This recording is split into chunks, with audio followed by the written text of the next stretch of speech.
राजनीति से ऊपर उठकर हमने तब भी इसका समर्थन किया था जब कांग्रेस किसी जमाने में राज्यसभा में इसको लेकर आई थी, लेकिन राज्यसभा में जब भारतीय जनता पार्टी ने इसका समर्थन किया तब लोकसभा में कांग्रेस दुम दबाकर भाग गई थी, क्योंकि उसकी नीयत ही नहीं थी कभी, न तब नीयत थी ना अब नीयत है। यह केवल कानून नहीं, आधी आबादी को उसका अधिकार देने का संकल्प पत्र है। लेकिन दुर्भाग्य है कि जब देश आगे बढ़ रहा है तब कुछ लोग सवालों के घेरे को अवरोध बना करके और आधी आबादी के उनके अधिकारों को देने में अवरोध पैदा कर रहे हैं। जब आर्टिकल 106 के तहत 2023 में यह आया तब सेंसस और परिसीमन के कारण देश के लोकप्रिय प्रधानमंत्री जी को लगा कि महिलाओं को उनका अधिकार बहुत ज़्यादा लेट हो चुकी है और ये अभी 2029 में संभव नहीं होगा।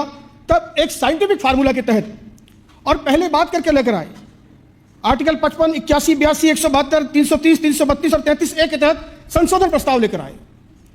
लेकिन इन लोगों ने तरह तरह के बहाने किए। कुछ लोगों ने कहा कि दक्षिण भारतीयों के साथ इसमें धोखा हो रहा है। अरे धोखा तो कांग्रेस ने दिया, जिन्होंने बरगलाया आपको। धोखा तो आप खा रहे हैं, क्योंकि जब माननीय गृह मंत्री जी ने देश के सदन के सामने आंकड़े रखे और वो आंकड़े राज्यवार रखे कि किस प्रकार कर्नाटक में दक्षिण में 28 में से 42 सीट हो जाएंगी, जो 5.5%, 5.14 से हो जाएगा। आंध्र प्रदेश में 25 से 38 सीट हो जाएंगी, 4.6% से 4.65% हो जाएगा। तेलंगाना 17 से 26%, 3.13 से 3.18। तमिलनाडु 39 से 59 सीट हो जाएंगी। केरल 20 से 30 हो जाएगी और प्रतिशत में भी सब ज्यादा, यानी कुल मिलाकर दक्षिण का पूरा राज्य 129 सीट से 195 सीट हो रही थी और प्रतिशत भी 23.76 से 23.97, यानी 23.97% बढ़ रही है। उनके अधिकार बढ़ रहे थे, जबकि सेंसस से ये अधिकारों में इतना नहीं आ पाएगा। लेकिन जब अपने ही पैर पे कोई कुल्हाड़ी मारे तो क्या करें। समाजवादी पार्टी आज बयान दे रही थी, उनका भी उत्तर प्रदेश में बढ़ रही थी। या आम आदमी पार्टी की सरकार, जिन्होंने कभी भी, इन्होंने तो हमेशा ही नारी विरोधी काम किया। एकमात्र महिला सांसद थी इनकी स्वाति मालीवाल, उनको भी घर में आके पिटवा भी दिया और राज्यसभा में उनकी आवाज भी बंद कर दी, जिसके कारण विरोध स्वरूप उन्होंने छोड़ना मुनासिब समझा। ये तो इनकी हालत है। अभी संजय सिंह जी भी कह रहे थे जाति जनगणना नहीं हो रही जी, देख लो जाति जनगणना नहीं हो रही। तब माननीय गृह मंत्री जी ने बताया कि अभी जनगणना में मकानों को गिना जा रहा है। ऐसी दुनिया में कोई व्यवस्था नहीं कि मकानों पर जाती हो। तो देखो, ये आगे बोल के बोल, जिन्होंने नारियों का कभी सम्मान करना नहीं सीखा, चोर दरवाजे से विरोध करते हैं। ये वो लोग हैं जिनके एमएलएस ने, जिनके मंत्रियों ने एक राशन कार्ड बनाने के लिए महिलाओं के साथ रेप जैसा जिन्होंने अपराध किया था। ये वो लोग हैं जिनके मंत्री अभी जेल काट रहे हैं महिलाओं के शोषण के आरोप में। एक महिला आत्महत्या करती है और वो लिख कर जाती है इनके एमएलए के नाम सुसाइड नोट में। ये बेशरम लोग आज आकर के यहां हमें पाठ पढ़ा रहे हैं। परिसीमन का झूठा नैरेटिव पड़ा और तरह तरह की बातें गुमराह करने की ये लगातार करते रहे। महिलाओं की भागीदारी बढ़ेगी, ये इनको भरोसा नहीं हो रहा। नीतियों में संतुलन आएगा, महिला शिक्षा, स्वास्थ्य, सुरक्षा जैसे मुद्दों को प्राथमिकता होती है। इन नीतियों से ज्यादा संवेदनशील और संतुलित बनेगी, सामाजिक सोच में बदलाव आएगा, महिलाओं का नेतृत्व बढ़ेगा तो लड़कियों के प्रति नजरिया बढ़ेगा। और इन्होंने कहा कि भाई अभी इतनी महिला तैयार नहीं है। हमने तो अपनी पार्टी में भी 33% का आरक्षण रखा है, आप भी करें, किसने मना करा है।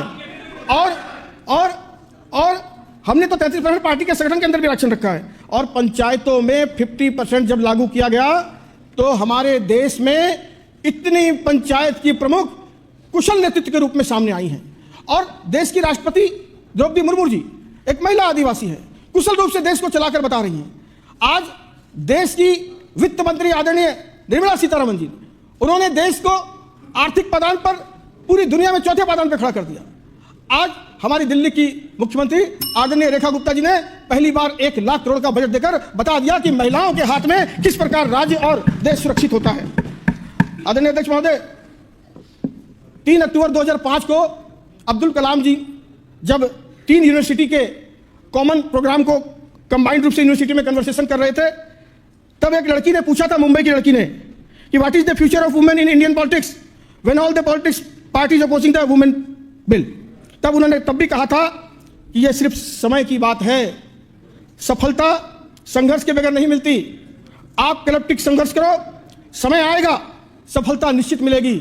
लेकिन जिस प्रकार से आम आदमी पार्टी, कांग्रेस, समाजवादी पार्टी, इनका महिला विरोधी चेहरा सामने आया है, देश देख रहा है, नारी शक्ति देख रही है। दिल्ली की बेटियां भी कहती हैं कि कब हमारी बेटी को भी सुरक्षा मिले, सम्मान मिले, कब उसको अवसर मिले, जब वो सिर्फ लाभार्थी नहीं, निर्णय की भूमिका में आए, विधानसभा में आए, संसद में आए। नारी अपना निर्णय लेने का अधिकार चाहती है। लेकिन आज आम आदमी पार्टी, कांग्रेस पार्टी और इनका गठबंधन का चेहरा और चरित्र उजागर हो गया है। एक बात कह के मैं अपनी बात को समाप्त करना चाहूंगा कि अब नारी हर मुकाम पर अपना हक पाएगी। अब नारी हर मुकाम पर अपना हक पाएगी। ये आप वाले हौसलों की उड़ान रोक नहीं पाएंगे जो आज सिर्फ सवालों में उलझा रहे हैं। नारी विरोधी कल इतिहास के कूड़ेदान में फेंके जाएंगे, कूड़ेदान में फेंके जाएंगे। बहुत बहुत धन्यवाद। माननीय सदस्य डॉक्टर अनिल गोयल जी।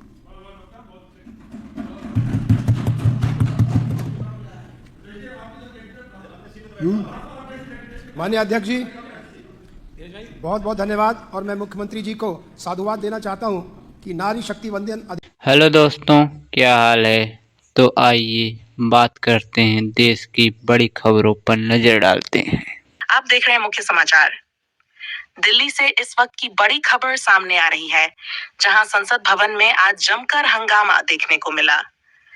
बीजेपी सांसद निशिकांत दुबे सदन के भीतर अचानक भड़क उठे, जिसके बाद पूरे माहौल में तनाव फैल गया। जैसे ही संसद की कार्यवाही शुरू हुई, सत्ता पक्ष और विपक्ष के बीच आरोप प्रत्यारोप का दौर तेज हो गया।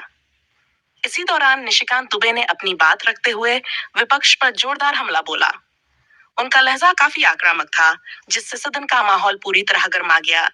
निशिकांत दुबे ने साफ शब्दों में कहा कि विपक्ष देश की छवि खराब करने का काम कर रहा है। उन्होंने आरोप लगाया कि जानबूझकर संसद की कार्यवाही बाधित की जा रही है और जनता के असली मुद्दों से ध्यान भटकाया जा रहा है। उन्होंने यह भी कहा कि देश के विकास में बाधा डालने वालों को जनता कभी माफ नहीं करेगी और संसद राजनीति का अखाड़ा नहीं बल्कि देश की सेवा का सबसे बड़ा मंच है। उनके इस बयान के बाद विपक्षी सांसद भी भड़क गए और उन्होंने जोरदार विरोध शुरू कर दिया। देखते ही देखते सदन में शोर शराबा इतना बढ़ गया कि स्थिति नियंत्रण से बाहर होती नजर आई। दोनों पक्षों के बीच तीखी नोकझोंक और आरोप प्रत्यारोप का सिलसिला जारी रहा। हंगामे के चलते स्पीकर को कई बार हस्तक्षेप करना पड़ा, लेकिन माहौल शांत नहीं हुआ। आखिरकार स्थिति को संभालना मुश्किल हो गया और सदन की कार्यवाही को कुछ समय के लिए स्थगित करना पड़ा। इस पूरे घटनाक्रम के बाद देश की राजनीति एक बार फिर गर्मा गई है। राजनीतिक जानकारों का मानना है कि यह मुद्दा आने वाले दिनों में और तूल पकड़ सकता है और संसद में टकराव का दौर जारी रह सकता है। अब सबसे बड़ा सवाल यही है कि क्या इस तरह हंगामे के बीच संसद में जनता के मुद्दों पर गंभीर चर्चा हो पाएगी या फिर राजनीति का यह टकराव आगे भी जारी रहेगा। फिलहाल के लिए इतनी ही बड़ी खबर। देश और दुनिया की हर अपडेट के लिए बने रहिए हमारे साथ।